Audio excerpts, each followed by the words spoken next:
उम्मीद करता हूं आप सभी अच्छे होंगे। मैं स्वागत करता हूं आप सभी का अपने YouTube चैनल शुभ पाठशाला में। तो आज हम लेकर आए हैं गुणनखंड एवं अपवर्त। तो आज हम इस वीडियो में सीखेंगे कि गुणनखंड और अपवर्त क्या होते हैं। गुणनखंड को इंग्लिश में फैक्टर्स बोलते हैं और अपवर्त को मल्टीपल्स। तो फैक्टर्स और ये मल्टीपल्स क्या हैं उन्हें जानने की कोशिश करते हैं। तो आइए वीडियो स्टार्ट करते हैं। सबसे पहला गुणनखंड। ये गुणनखंड क्या होता है? गुणनखंड, इसको अंग्रेजी में बोलते हैं फैक्टर्स।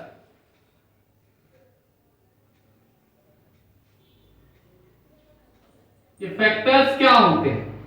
तो किसी भी संख्या के गुणनखंड वे संख्याएं होती हैं जो उस दी गई संख्या को पूरा पूरा विभाज्य कर सके। तो हम यहां पर कह सकते हैं गुणनखंड वह संख्या होती है जो दी गई संख्या का विभाजक होती है। फॉर एग्जाम्पल जैसे 20 है। सपोज किया हमने कोई एक नंबर ले लिया, ये 20 है। तो 20 के बहुत सारे विभाजक होते हैं, तो हम उनमें से कोई एक ले लेते हैं। जैसे 5 है, तो 5 क्या करेगा? इस 20 को पूरा पूरा डिवाइड कर देता है। 5 से हम अगर इसे डिवाइड करें तो ये भाग दें तो हो जाता है 5 चौके 20।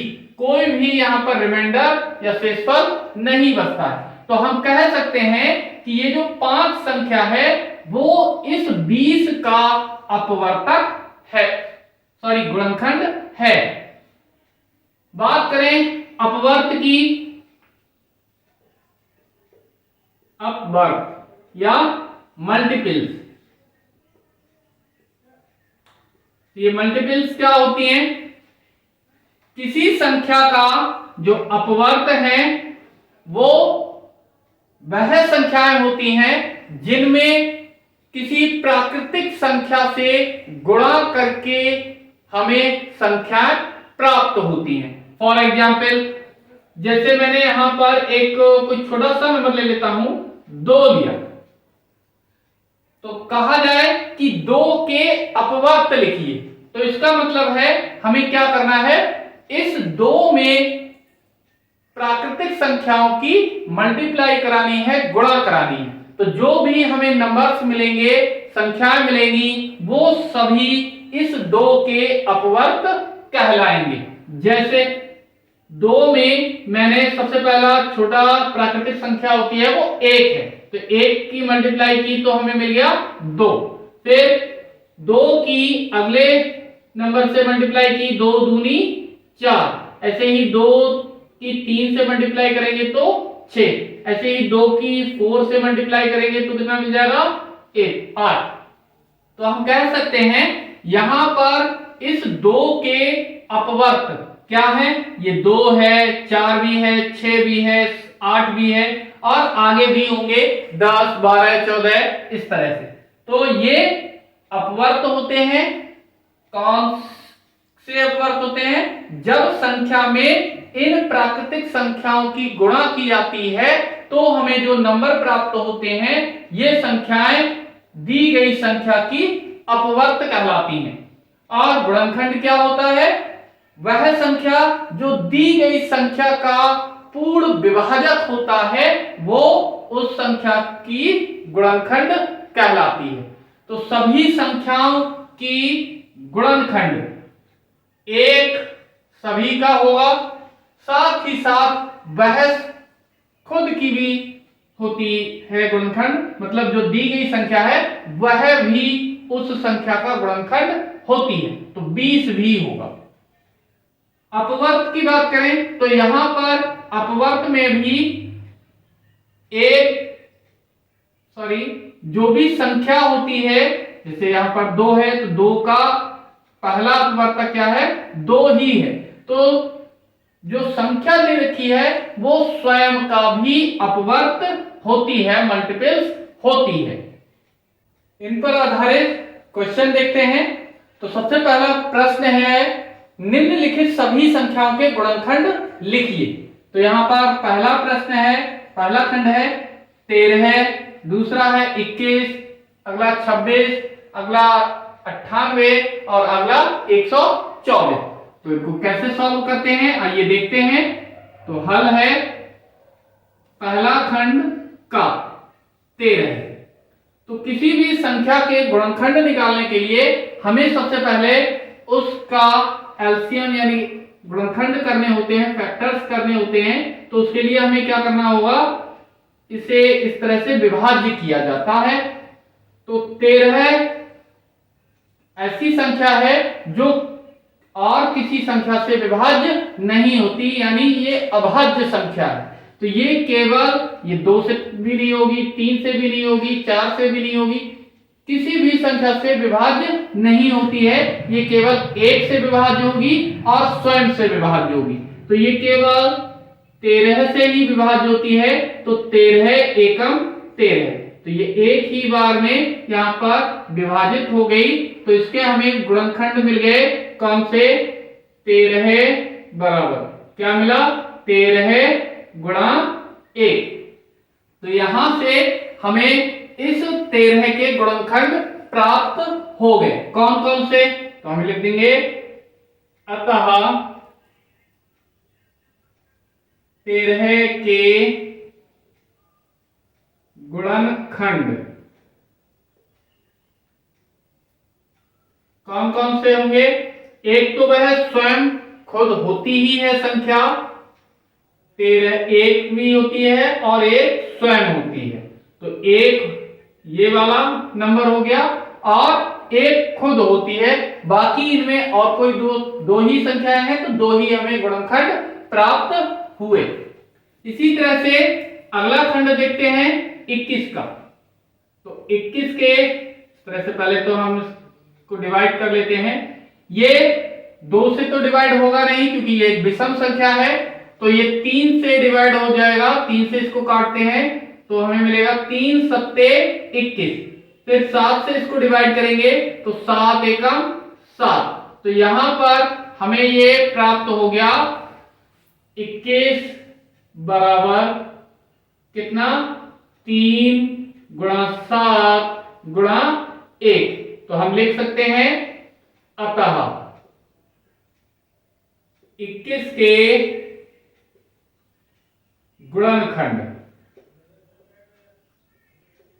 21 के गुणनखंड बराबर कौन कौन से मिलेंगे। सबसे पहला नंबर तो 1 होता है, ये तो हमको मिलेगा ही मिलेगा। साथ ही साथ और कौन सा होगा, ये 3 भी होगा, 3। फिर अगला कौन सा है, 7 है, 7 भी ले लिया। फिर कौन सा है, इन सबका मल्टीप्लीकेशन मतलब स्वयं भी होती है, तो ये हमें 21 भी मिल जाएगा। तो इस संख्या के गुणनखंड कौन कौन से हो गए, 1 हो गया, 3 हो गया, 7 हो गया और 21 हो गया। तो इसका मतलब ये है कि 21 1 से भी डिवाइड हो जाएगा, मतलब 1 से 1 इसका पूर्ण विभाजक होता है, 3 भी होगा, 7 भी होगा और 21 भी होगा। ये संख्या इन सभी नंबर से डिवाइड हो जाएगी। अगला खंड देखते हैं गा 26। तो क्या करें, इस 26 को हमें डिवाइड करना है। तो इसे डिवाइड करेंगे, ये 2 से डिवाइड हो जाएगा, 2 13 26। इसके बाद ये 13 किसी से कटती नहीं है, अभी अभी हमने इसको सॉल्व करा था। तो 13 स्वयं से ही कटता है, तो 13 एकम 13। तो हमें यहां पर मिल जाएगा 26 बराबर कितना, 2 गुणा 13 गुणा 1। तो हम लिख सकते हैं इसलिए 26 के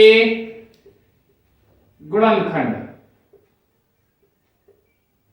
कौन कौन से गुणनखंड हो जाएंगे। यहां पर सबसे पहला तो ये 1 तो सभी का होता ही है और एक स्वयं संख्या भी होती है। बाकी कौन सी है, ये 2 और 13 है। तो 2 और 13 और एक स्वयं संख्या 26। तो ये हो गया हमारा आंसर। इसी तरह से घा खंड देखते हैं 98। तो इसके हम डिवाइड कर लेते हैं, ये 2 से कट जाएगा, 2 चौके 8, यहां पर 1 बचा है तो ये हो गए 18। तो इससे डिवाइड करेंगे, 2 नेम 18। फिर ये 2 से कटेगा नहीं, 7 से कटेगा, 7 से, तो 7 सत्ते 49, फिर 7 से ही कटेगा ये, 7 एकम 7। तो यहां पर हमें क्या मिला, 98 बराबर 2 गुणे 7 गुणे 7 और गुणे 1, ये 1 भी, तो हमें क्या मिल जाएगा, 98 के गुणनखंड, गुणनखंड कौन कौन से मिल जाएंगे। सबसे पहला तो पहला 1 तो सभी का होता ही है, फिर ये 2, इसके बाद 7, इसके बाद इन दोनों का गुणनफल 2 सत्ते 14, फिर 14 के बाद इन दोनों संख्याओं का गुणनफल कितना हो गया, 7 सत्ते 49, और इसके बाद स्वयं की संख्या प्लस इन सब का गुणनफल, तो हमें मिल जाएगा 98।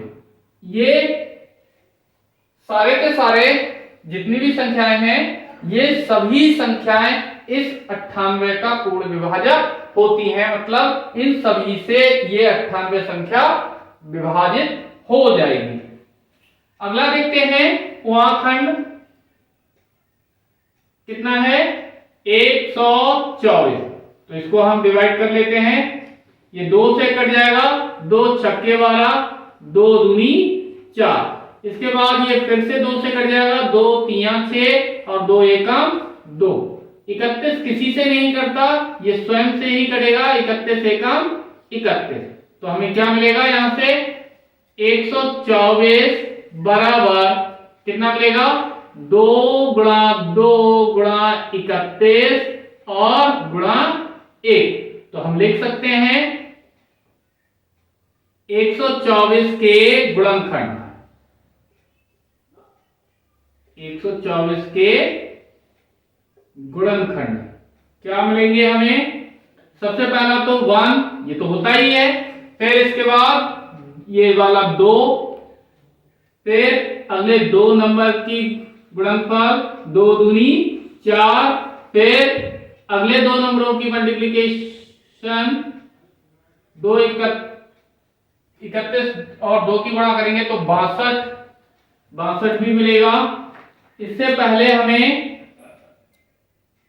31 भी मिलेगा, इससे छोटा नंबर 31 भी है तो 31 भी होगा, 31 से भी ये डिवाइड हो जाता है तो 31 भी होगा, और फिर इनका गुणनफल 62 भी होगा, और साथ ही साथ ये स्वयं भी होती है यानी 124। तो हमें यहां पर यही इसके आंसर हो जाएंगे, तो हमें मिल गया ये 124 के गुणनखंड क्या क्या होंगे, 1 होगा, 2 होगा, 4 होगा, 31 होगा, 62 होगा और 124। अगला प्रश्न है, निम्नलिखित सभी संख्याओं के पहले 6 अपवर्त लिखिए। तो हमें यहां पर दे रखा है 7, 9, 14, 17, 19। हमें इन सभी के अपवर्त लिखने हैं, कैसे लिखते हैं, तो हल देखते हैं। हल का खंड है, हमें क्या लिखना है, 7 के पहले 6 अपवर्त।